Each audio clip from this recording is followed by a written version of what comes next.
You ready to go? Wait, I guess so, yeah. All right, baby. Here we go.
Folks, welcome inside the Paris Sea Palace, high above 3773 East Broadway. This is a live edition of the Jake Feinberg Show, coming on Power Talk. Please go to our website, powertalk.live, so you can download our free app to your smartphone and stream all of our live local programming, including Solomon on Blast, the Jim Parisi Show, and yours truly, the Jake Feinberg Show. Can't thank you enough for making us part of your day today. And if you're just waking up around the world or you've been up for a while, it's an honor to bring back to the program a dear friend, a spiritual character who has really been supportive of me since we connected a few months ago. And, he just continues to inspire through rhythm and through just his aesthetic and his taste. I had a chance to stop by his house in Mid-City, New Orleans, and went through his record collection, and I was just blown away because we basically had the same record collection and the same sort of, angular look at rhythm and music. And the greatest thing about this cat is that he gets to express it on the bandstand several times a week. He'll be going to Brooklyn Comes Alive this weekend to play with, among other people, the great keyboardist Robert Walter. Johnny Vidacovich, welcome back to the Jake Feinberg Show. Oh, man, Jake, thank you for having me back, and it's really a pleasure to talk to you again as usual. And I might say that, add to that I have been following all your broadcasts and really enjoying them and learning a whole lot of stuff. You're a great guy, man. You're really getting a lot of beautiful stuff out there, So, 5 stars for you and all the work that you do. I see. It's pretty. I know what you got to do to track these guys down and get them to talk, because I'm one of them, and you're very good at it, man, and you're doing a spectacular job. Thank you. That means so much, man. It's true. No, it is. I've earned it, but I'd be nowhere without the brother and sisterhood of you guys, and you've also welcomed me with open arms to allow me to be the artist that I am, turning into, and I'm glad you're learning. I mean, it's always good to keep learning. And I just want to say, just for the record, Johnny also makes the most incredible espresso coffees. If you ever want a good coffee, just go to Johnny, man. You know, I wanted you to. You told me this sort of off the cuff in the mid set at Snug Harbor, but when you went up to this rock revival retreat in upstate New York, Yes. you know, you told me this really awesome story. I was talking to you about John Medeski, a dear friend and collaborator of yours, and I just wanted you to tell the story, or just the devotion to the music as it relates to waking up in the morning and everyone's having their breakfast and oatmeal, and you see John bypassing the breakfast and going right in early morning, and he just starts to play the music. No words, and I guess afterward, you know, you joined him right. I mean, can you talk about the calling for the music and what that was, how cool that is, and how special a vibe that is? Well, that particular incident with John Medeski was just a very, it was very apropos. It was very, natural. It was like, as soon as he walked in, caught his eye, because he didn't look at the food or anything. He just kind of went straight to the organ, and I thought he was messing around with some papers or checking out some organ connections or getting the pedals working. I didn't know what he was doing back there. I didn't. Right. Then the organ, he turned the organ on, and he started to play while everybody. He just started to play some like a more or less a blues form, or a bluesy-ish kind of stuff, or just playing. And I finished my breakfast, and in a couple of minutes, and I kind of moseyed up to the back of the bandstand, and pulled my sticks and stuff was already there, so I grabbed a pair of brushes, and I started playing along with him, and then I think Jack Pierce, good guitar player, Absolutely. Yeah. He came up and he started playing, and it was very much in sort of it was evolving into sort of a post bop kind of feel, good, an unpretentious post bop feel. Yeah, I did. Of course, it eventually, after maybe somebody else came up and played a little bit, but eventually it all wound up, and we all wound up ending on Monk, of course, Little Straight No Chaser.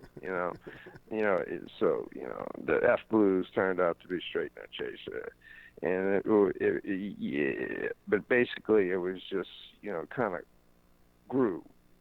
The music kind of grew at that moment. It was a very natural,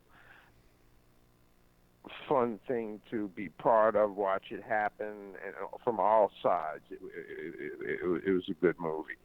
Well, no, I mean, I ask the question because I just feel is that, I don't want to say unpredictability, but sort of that spontaneity, the nonverbal communication, the sort of impulsive nature. I don't know if that's the right word.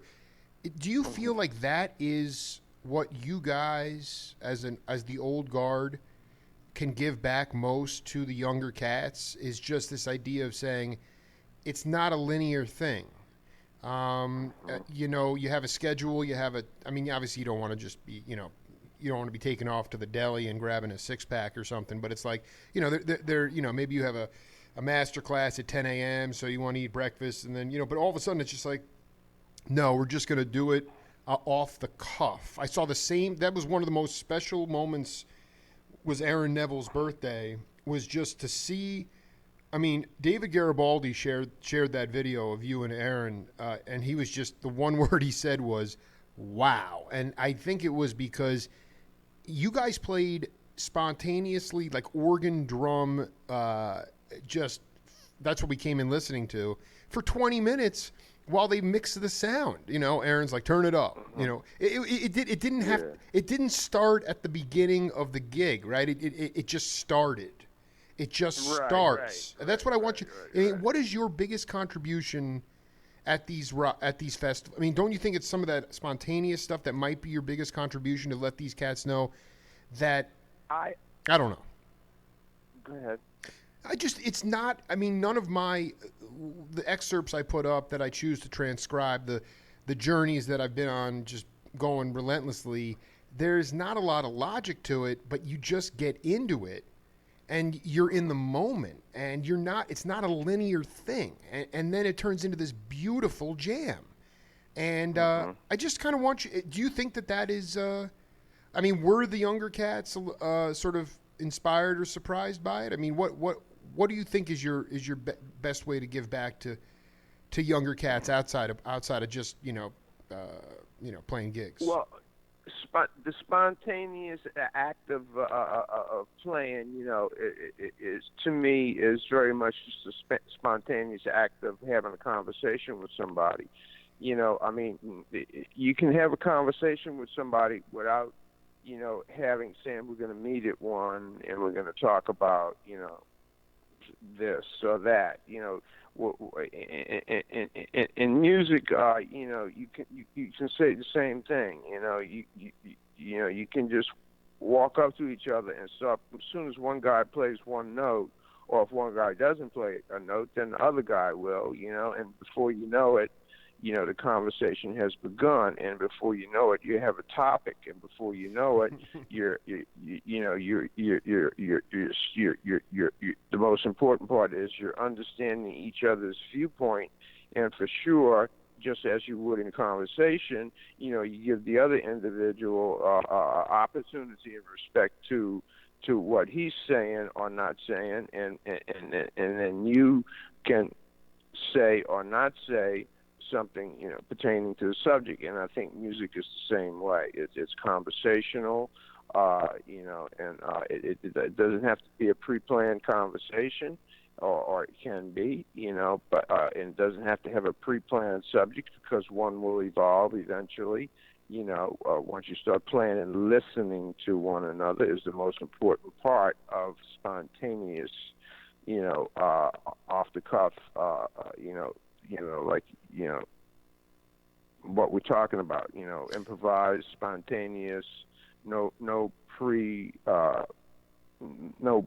kind of ideas, or what we'd call pre-planned, just the art of improvising and the art of musically conversing, and which in this subject, the conversation is probably 51%, more important in listening, and that way your part of the conversation is much more, in tune, in sync with whatever it started out to be, and the form grows as the spontaneous improvisation grows, as the conversation, as we speak, the subject evolves, and so same thing in music, So I think, to answer your question, I think what the best thing I can bring to young people is to get them to not be afraid to be spontaneous, not be and not think that it's some sort of difficult process, because it's not. The process sort of tailors itself to the moment, if you allow it. Well, I mean, that's important too. No, you have to be able to let yourself go and allow yourself to say things and do things and play things. Well, I mean, this talking to one of the most humble cats around, because I mean, you make it look easy, but if somebody wants to have a conversation at 1:00 and you start trying to converse with them at 11:30 in the 11:30, an hour and a half before, and do you get off on like loosening? I mean, especially if it's somebody you're not really used to playing with. Do you get off on trying to get them to loosen up and say, "Hey, let's talk now"? You know, there's no problem talking now. We don't have to wait till 1 p.m. because the improvisational thing scares the crap out of a lot of people because they're just afraid of really expressing themselves. I mean, you know, with you and Aaron, it was like, I mean, it just the ideas were flowing out. You're on the brushes. I mean, it was just. I was just right in front of it. And Tony, it took a while for them to get Tony's bass in the mix. It was just 20 minutes of pure spontaneity. But you guys have played a lot. Mm-hmm. And I just want to read you this quote from my interview with Mike Dillon. I don't have the audio queued up, but he says this. He was talking about being in a trio with you guys before NOLA started. He goes, on our first trio about 5 years ago, I'm real nervous because I'm the only harmonic player. I'm the leader of the band. I've got to say a lot of shit. Johnny's sitting there smoking a J, and he said, I was playing with this cat, and we played some nice rhythm. I was talking to Dizzy Gillespie, and he said, I practice, but when I get on the bandstand, I just play rhythm. I said, you met Dizzy Gillespie? He goes, met Dizzy Gillespie. I played a week with him down in New Orleans. It wasn't the name dropping. It was the actual passing of knowledge. This is the important part. He said, I'm thinking this is the part I want you to riff on. He goes, this is Mike Dillon talking. He goes, I'm thinking it's our first gig, and I'm getting caught up in the arms race, facility, chops. I've got to say all this shit. And then it was, oh yeah, listen to Johnny, play rhythm, play off each other. It sounds so simple, but that's where the magic is for me. In NOLA Tet, ultimately, that's what we're all doing. So, again, when you're with guys and you're on the same page, chances are most nights it's gonna roll pretty good. But do you find it to be a challenge, and do you find it inspiring to try to get people to open up the conversation earlier than planned? I find it more of an inspiration than a challenge. I think that it's not challenging because I know it can happen. You know, even if it's not 1 o'clock but 11:30, it can happen. It might be different at 11:30 than it could have been at 1 o'clock, but we'll never know. It doesn't make a difference because at 1 o'clock is 1 o'clock, the 1 o'clock stuff. But if the 11:30 stuff is unplanned and it starts to happen, it doesn't throw me off. It actually, I think it actually. Might even fuel. It might even be fuel to for even a more spontaneous. I'm not going to say better, but a different, kind of session or interview or playing some songs. It's just going to be different, because. In your mind, you thought it was going to be 1 o'clock, but here it is 11:30, and it's happening. So, I mean, we never will know, but it definitely doesn't throw me off, or it doesn't make me uncomfortable. What it does is make me I think I automatically go into a different process of expressing myself, I just go into a different process, of being part of the spontaneous action at 11:30. I would say, oh, shucks, I didn't know this was gonna happen. Okay, and then you just, you put on that hat. You just got to be ready for it. Once it happens once. And you get comfortable, then you see that it's just a different process than, a scheduled maintenance, as opposed to, it's coming right now. What you can do, Well, this is I was at a sushi bar last night just eating, and I was like, this guy's in the news today. I used to wear this interview I did. Well, I'll tell you about it later, but I want to play this audio clip for you. Have you listen to it, and then we'll come back and break it down. All right.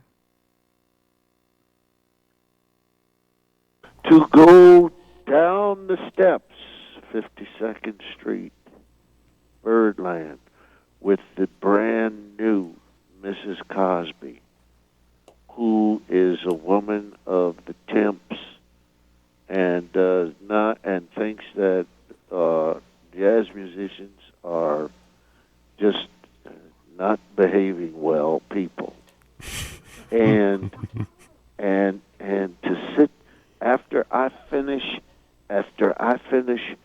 at the Basin Street East. I come 2:30 in the morning, and there's one, maybe 9 people at the bar, and the tables, I guess they served food. These tables would have held something like 50 people, maybe. And there's the kitchen door, and the musicians have their back to the kitchen door.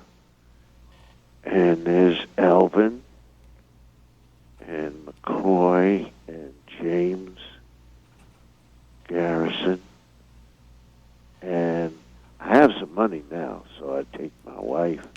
Right. And every night after I got off work from Basin Street East, 49th in Lexington, we went, and she was brand new then, man, so she, you know how when you get them like that, they do what you say. Right, they listen to you. For about 3 weeks, and then it's over. I know. and so that was it. Sitting there listening to John every show until 4 o'clock in the morning. And it got to the point where Elvin knew me, and John knew me. Well, they all did. And McCoy and Garrison are from Philadelphia. And John had some living time in Philadelphia also. But Elvin would sweat. I mean, sweat, dripping, bleeding through. And as time went, and I would take Camille to see them, and she would still go. But Elvin would get off at the break and come over with his dripping. It became a comedy act, because there's Camille, just regal in whatever she has on. And Elvin would hug her and leave all this sweat, water. Yeah. It was it got to be a habit, but Camille wouldn't run. All she ever said was, "Oh boy." And that's it. You know who that is? Not exactly. No, who is that? That was, at the time, that was my first interview. I did 2 hour-long interviews with Bill Cosby. Wow. All right, and I will send you both of them. That was from September 2012. Actually, I did the last interview ever with him before the world caved in on him. And yeah. I never watched The Cosby Show, Johnny. I mean, that was really my generation. He was more like a gym teacher and doing his, I mean, when you were, a young buck. But I never got off on his comedy. But I realized after, maybe a year or 2 into my show, I said, man, he was everywhere as it related to cultivating the heroes of music in my mind, the people that I look up to. And here he's talking to me about doing a comedy gig at Basin Street East, going over with Camille, at the time his girlfriend, who did not like the jazz lifestyle, and then right. There's Elvin hugging her, dripping. I mean, I'm going to send you these 2 hours of interviews. I used to wear it as a badge of honor. I've barely transcribed any of them because I mean, it's very disheartening how it all wrapped up. But yeah. I wanted to ask, I mean, did you even, I know you had a cup of coffee in Los Angeles. Did you cross paths with Kaz at all? I don't think so, because if I did, I'm trying to think about it, because all the years that I worked at the Playboy Club as the house drummer back in the late '60s, early '70s, all the years that I worked there, I met a lot of comedians, and they would, but I don't remember meeting Bill. I hung out a bunch with what's his name? The Red Fox. No, no, man. It'll come to The weatherman. Richard Pryor. Richard Pryor. No, hippy dippy weatherman, the white dude with long ponytail. George Carlin. George Carlin, man, he'd stop by the Playboy Club all the time when he was on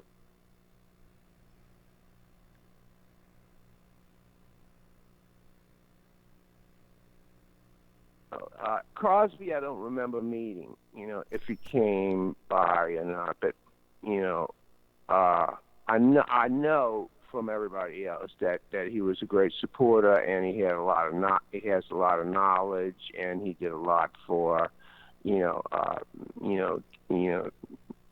making sure that people understood that this music was important, and that these guys, musicians, were highly respected by him, for starters, and he definitely was a great supporter.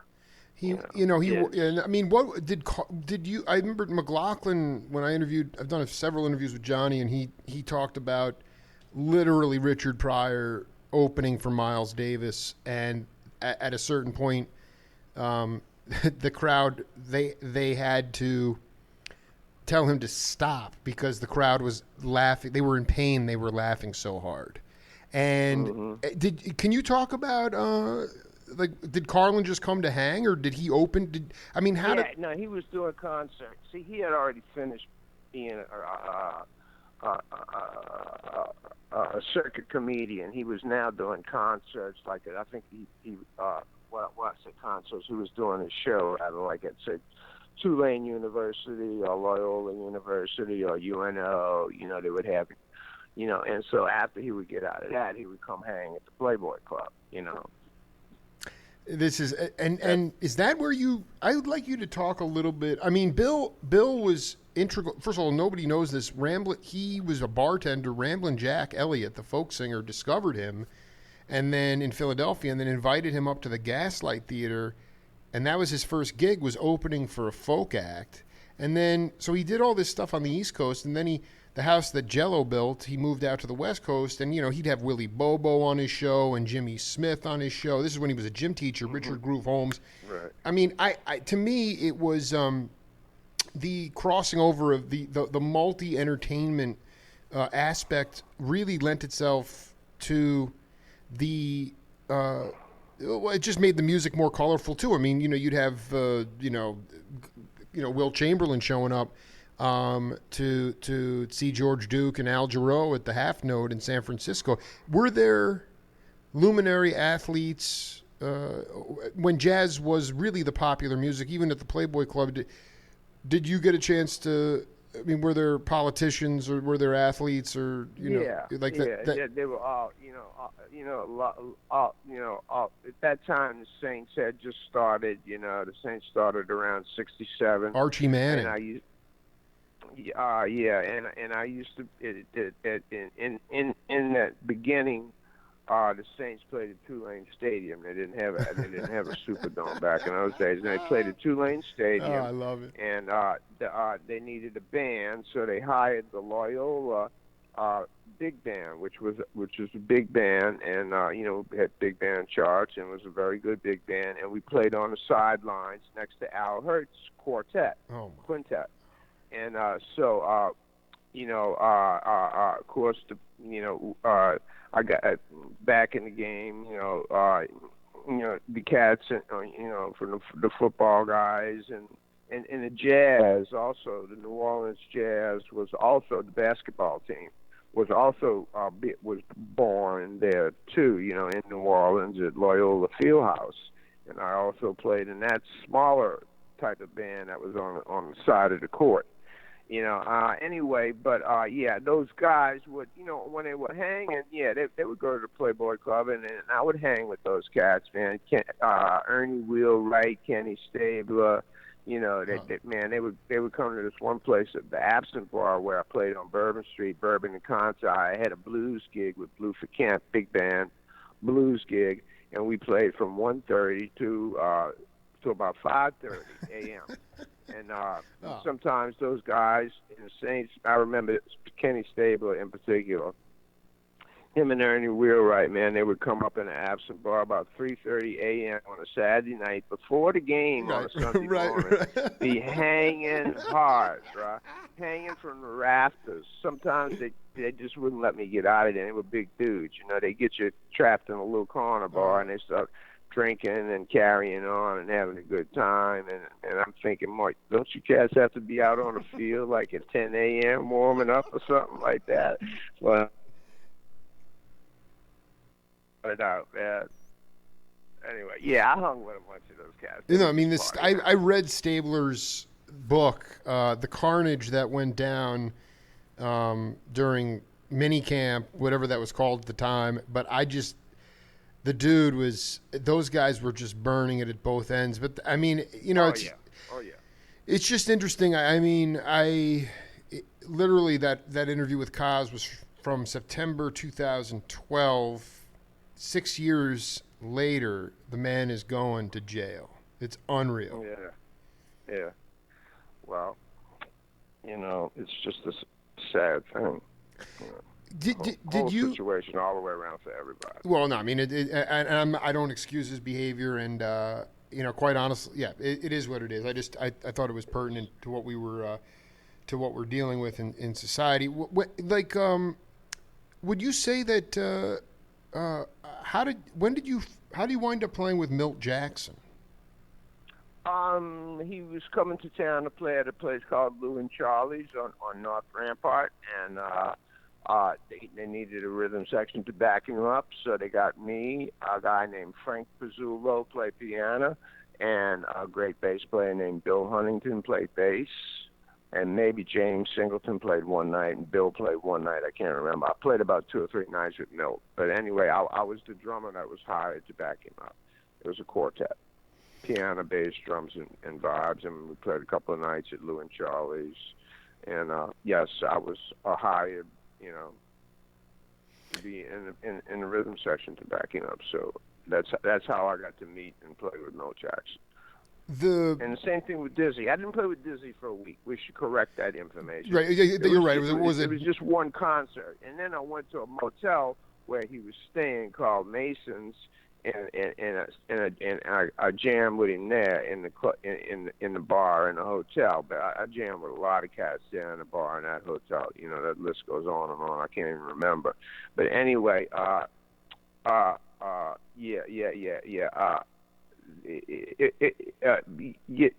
getting back to Kenny and to those athletes. They definitely wanted to hang out and hang with musicians. They liked the guys in the band. They definitely wanted to be friends with guys in the band. They liked that, man.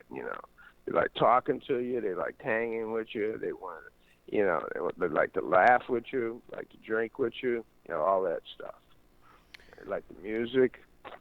Well, Deacon Jones, the football player, he was singing with Howard Scott and Harold Brown from War at the Paper Doll. These guys, they like to do that. Yeah, you're right. Most athletes want to be, if they could do something else, they'd be musicians. Maybe vice versa.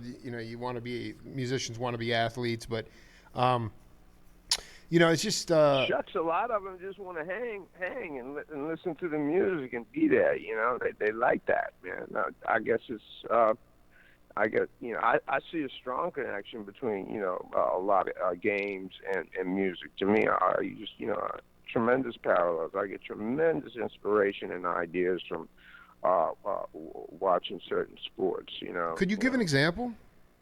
Well, I love baseball. Anything can happen. The curvature of the ball, the curvature of the bat, the spin on the ball, it all makes for improvising. You have a form. You have definitely a given form, just like in music sometimes, a lot of times, most of the time. There's definitely a diagram, a different form. There's a certain amount of structure, but within that structure, there's a lot of things that unknowns, and it's all because of the curvature of the ball and the bat, and a lot of unknown things. There's a lot of improvising going on in baseball because you don't know where that baseball is going to go. You don't know what kind of bounce it's going to take because of the spin on it. And the team works very much like a band, especially when they're fielding and doing double plays and things like this. All of this stuff is very musical to me. And the reaction of their spontaneity, where the ball's being hit, their reaction to it is also sort of a reaction that one probably processes when he's playing music, and something pops up in the air, and you react before you even think about it. It's like when a batter sees the ball come out of a pitcher's hand. I think it's 60-something feet from where the pitch. He's already automatically, instinctively knows whether or not he's going to swing at that ball. Based on the first 1/3 of the trajectory of the pitch. Now, he don't know if that ball is going to sink, if that slide is going to go over to the right. You don't know.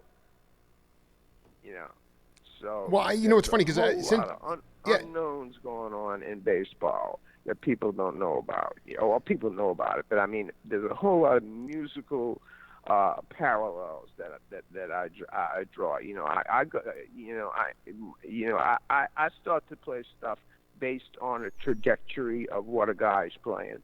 I don't know where he's going, but I see the notes leave his horn, and I don't know where they're going, but I'm swinging. Well, I mean, it's funny. Based off the trajectory of what he just played, I'm going to swing at this phrase. I'm going to swing at this ball. I'm going to do this. It looks like it's coming down low on the left corner. So I'm, based on just the 1/3 of the beginning trajectory of what he's playing, I've already decided whether or not I'm going to swing, not knowing where that ball is going to go. I just think it's. I think 95 it's so. miles an hour, you don't have time to think about where that ball is going. You have to know within 1/3 of that ball leaving the pitcher's hand. It's 95 miles an hour. Your brain can't be involved in that crap. You got to have some instincts, some, hope, some experience. You gotta have. I just friended the. I've been trying to. I've interviewed a few athletes on this journey, but I just friended this mercurial left-hander, Jerry Royce, who used to be with the Dodgers, a really crafty left-hand pitcher, and when we talked, you were like after the gig with Torkanowski and Singleton, you were going to go home and watch the replay of the Texas Rangers game, and I was thinking, boy, part of my craft as a broadcaster is very much in line with what you're talking about as a pitcher, because with you guys, I have to have all my pitches, and I don't necessarily have to all be throwing them for strikes, but in order to have a really vibrant conversation that's going to elicit some really nice stories and information and wisdom, I got to be throwing stuff on the outside part of the plate. I got to bring it in. I got to work both sides of the plate, up and down, change the eye level. Yeah. And then ultimately, maybe find your weak spot, but then Vidacovich winds up hitting it the opposite way down the line for a 3-run double, and we get a great story about whoever, Ken Stabler or something. Right. Does it go across, it's really interesting. When I was up with Billy Cobb, Ron, and Kenny Barron, they were doing a sound check, and they weren't talking about time signatures. Billy said something like this is a medium bounce. They kept saying, this is a medium bounce. And it's like, right. Do you get off on the, you just made the allusion to the quick reaction to the 100-mile-an-hour fastball. But what about like in football, when you see these guys, their footwork where they dance in and out, running backs, does those sort of physical actions in other sports, basketball or football, does that create a bounce? Do you create bounce of positivity? Creates bounce and syncopation. Exactly. You know, as a matter of fact, one of the things that I recommend to all my students, or most of them, is that you take a television set and you put it in front of the drums with the sound off, and you put on a basketball game, Oh and my you just God. sit down behind the drums and watch the game and improvise. Oh You know, my and God, that is cool. you know, Ah. and then the next step is to put two televisions in front of the drums and put on two different games, and no sound, and just let your eyes let your eyes go where they want to go, and play. Don't think about what you're playing, because it's not like you're following the basketball game. You're just enjoying the motion, and you can see the perimeters, and it's just like song form. They have lines. They even in basketball and football, they have a clock. Baseball, no clock. Very hip game. But it's just like playing music. They have certain boundaries and certain things that don't sound good, and certain things that are out of bounds. Certain things hurt. Certain things go smooth. Certain things are fumbled. Certain things are intercepted. Certain things change direction. Basketball is wonderful for young drummers to become uninhibited and start to wipe off some of the academia of studying drums. This is a good way to sort of turn that academia into more of a personal, internal learning. We have two ways we learn. In the beginning, we mostly learn in external knowledge, which is books, records, our favorite drummers, what people tell us to play. That's all external knowledge. At some point in your life, you have to go on an internal and learn how to teach that internal knowledge that you have inside of you. And that's when you start to do that, then you start to develop your identity as a player, as a musician. What makes you you, what makes you sound the way you sound. I think it's because you've turned your learning mechanism towards internal knowledge, in addition to all the external knowledge that you've been collecting over the years from books and records and teachers and favorite drummers and licks and stuff like that. At some point, to have an identity, I think that you have to go on the inside and do the internal learning. Well, I just want to I want you to go further on this, because it's not internally. It's a physical thing. It's not it's getting out of your mind, though. You're not in your mind.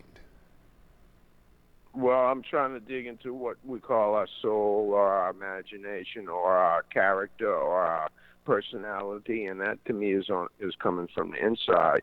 It's based on it's a nice balance between the external information, but you got to tap into the internal information also in order to get who you are, what makes you you.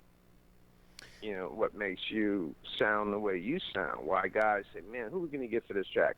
Oh, I know who we should get. Where he plays that slop on the snare drum? Yeah, get him, Vidacovich. That's perfect. Call him up. He'd be perfect on this track. So that's how you develop your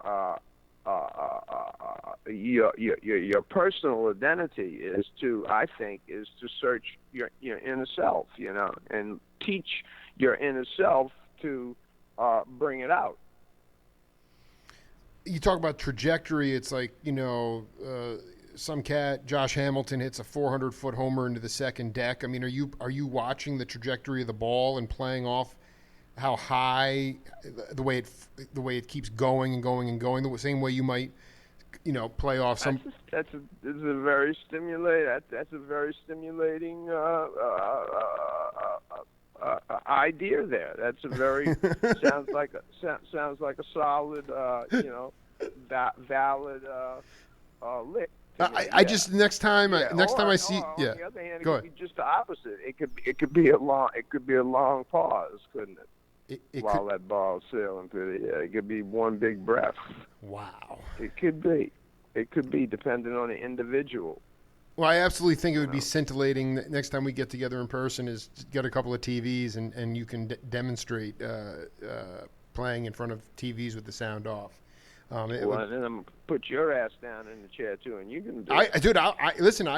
Listen. I feel the four-way coordination when I'm there, baby. I mean, I can do it. But did you know Max Bennett left us, the great bass player, and he said this was incredible, and I just want you to relate this to. I mean, I saw Johnny has this ridiculous record collection of just a bunch of like blues, rock, and then all this just really like ear stretching jazz music that is just it's very, very selective and very cool. Things like I don't know, Gary Burton's quartet from the Shelley's Manhole with Larry Bunker, and he had this Kenny Gill record at one point. But Bennett said this, and I want you to, you also have these lab band records that you were on, or these high school band records. But he said, I'm from a small town in Oskaloosa, Iowa. We were in one of those towns that had a square. We were on the north side. We roped it off, had a big celebration. I was playing guitar. A gentleman came up behind us and said, I just came to town. I've been on the road, but now I'm staying in town. Would it be all right if I brought my bass with me? And we said, of course you can. He stood right behind me, and it blew my mind. I was absolutely thrilled with the sound and feel. The next day I ran to the high school, picked up a string bass, and I was home. But what I was blown away with was the idea that in their high school band rhythm section, there was no bass. No bass. It was guitar, drums. I mean, did you grow up playing without a bass player?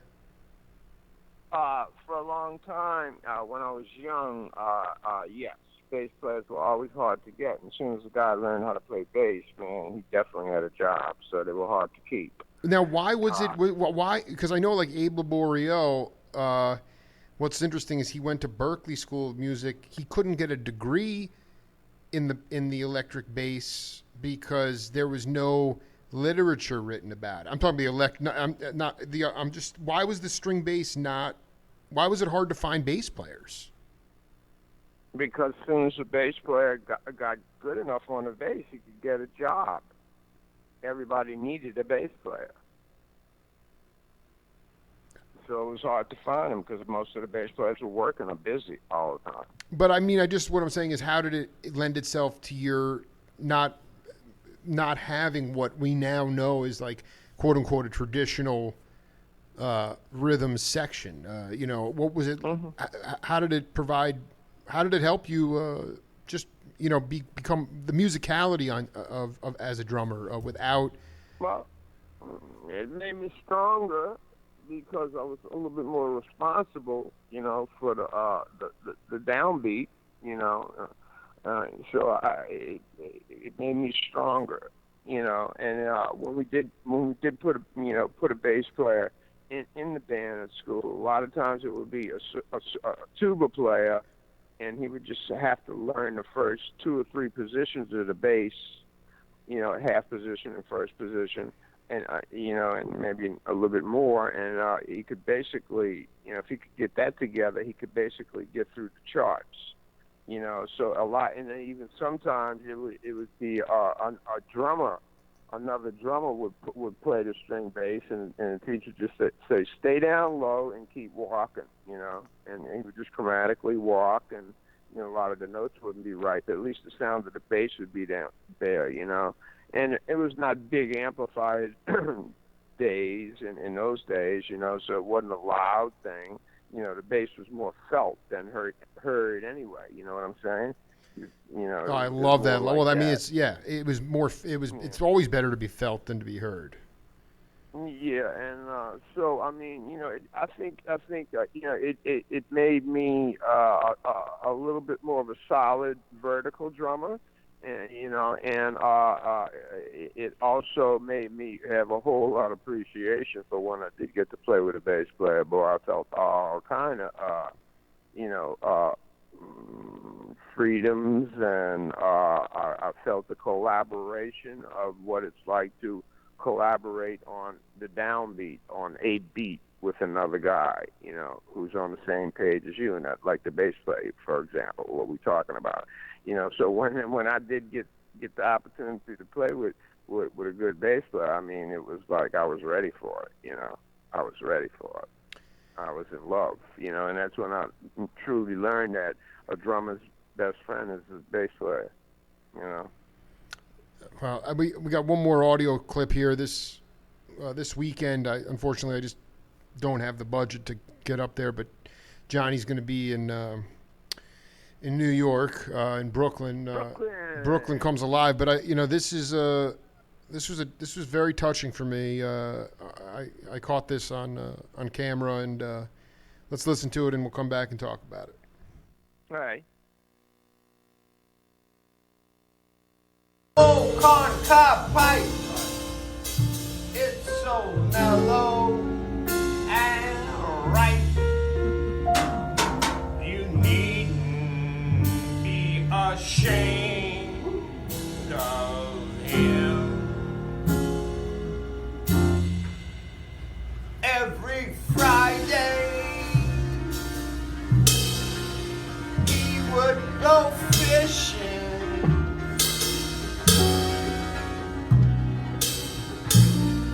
Down by the lake,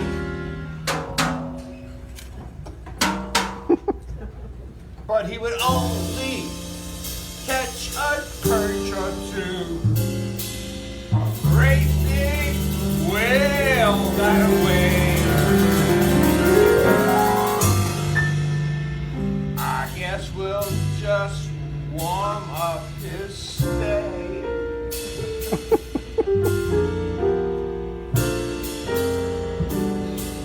Someday there'll be no more old folk. What a lonesome old town this will be. Children's voices at play will be silent the day they take her away. Woo! Johnny!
Yeah.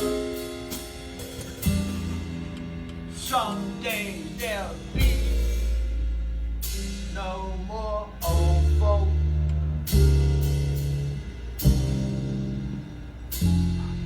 What a lonesome old town this will be.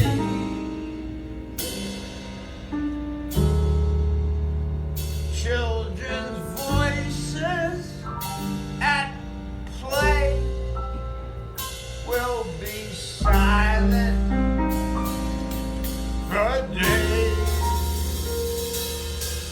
the day they take old folk away. Oh,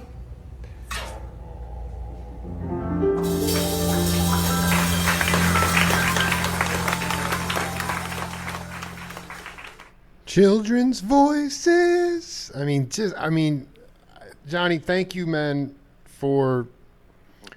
I mean, to me, whether I knew it or not, when I started this journey 7 years ago,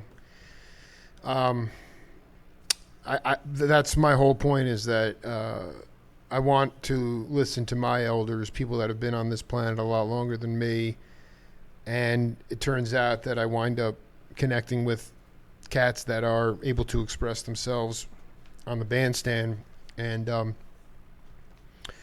I just wanted you to talk about, someone in your mind, or just a couple people that are elders to you that, so the children's voices will continue to stay. I mean, you're going to Brooklyn Comes Alive. There's going to be a lot of millennials and a lot of younger cats, and it's going to be a lot of fun. It's going to be a lot of youthful energy.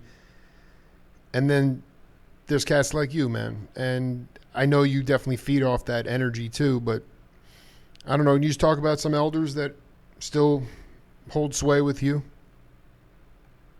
Well, there's this guy who taught me to play Charlie Sewer, and, I think about him all the time, and I recall all the things he's told me, and, of course, all the things he's taught me.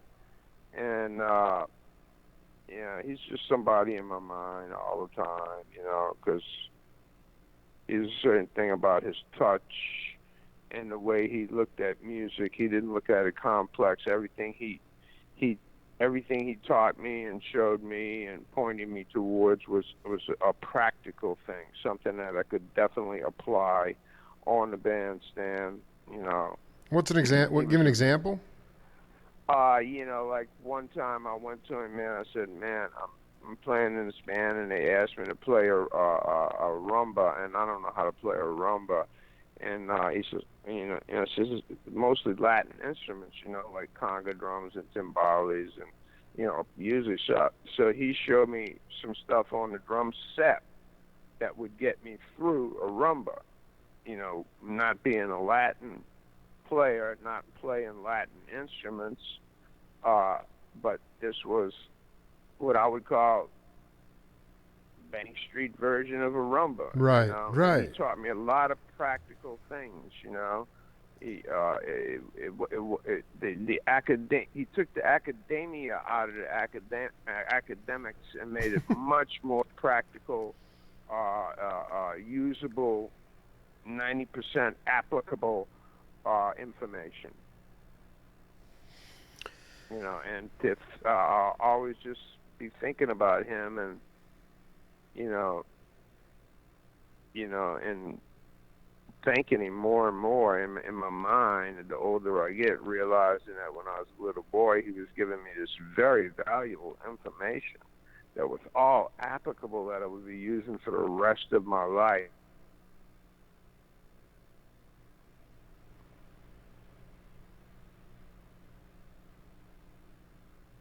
I show them to the guys that come over my house to study. I think of Charlie Sewer all the time. Well, he's left us now. He's transitioned. No, he's alive. I think he's living in Mississippi. You know. Well, I might need to. I might need to track that cat down for an interview if he's up for Yeah, it. you have to track him down. He's a great guy. He's basically a writer of literature, and I think he was the head of the departments of English for Illinois back in the '60s and '70s or something, and then he became associated with the University of Illinois. He writes a lot of books. Does a lot of teaching. Basically, but he also taught drums and played drums on the side too. back when I was a kid, but right, his basic thing is literature. Are you outside of the music? How many gigs are you playing in Brooklyn? Are you excited to get some pizza? What kind of food are you looking most forward to getting to? My friend Jeff, I'm staying with my friend Jeff Meyer, Yeah, and his wife Laura, and me and my wife are going to stay with them, and he's a great cook. oh, So I'm mostly home cooking, looking baby. Mostly looking at Jeff's cooking, Jeff's fine New York cooking, and we'll go to some nice restaurants. We always do. He likes to eat. It's his birthday, so we're going to party, and I'm going to play a gig. Well, Johnny, thank you for. With our wives, and we're going to have fun in Brooklyn. I'm taking my wife with me. Deborah, the wonderful Deborah Vidacovich, who I had a chance to spend time with. I wanted to say thank you. Part 3 is in the books. We covered nothing old, only new, and I just appreciate you bringing so many different art forms into music, being able to articulate it verbally, and then go out and play with so many different cats, and do it in such a creative fashion. I don't ever want them to put the old folks away, man. And so just you're right, bro. all right, and say hi to everybody. Enjoy the burn of the East Coast, and when you come on back, we'll reconnect again. I will, bro, and I appreciate you very much. And you keep doing what you're doing, bro. You're doing a knockout job. Love always, Johnny. Have a safe trip. All right, brother. Peace and love. Peace and love, man. Bye-bye. Bye-bye. Just another whistle stop. Johnny Vidacovich, another great hang, and we'll be back with Alex Bialy on the other side right after this.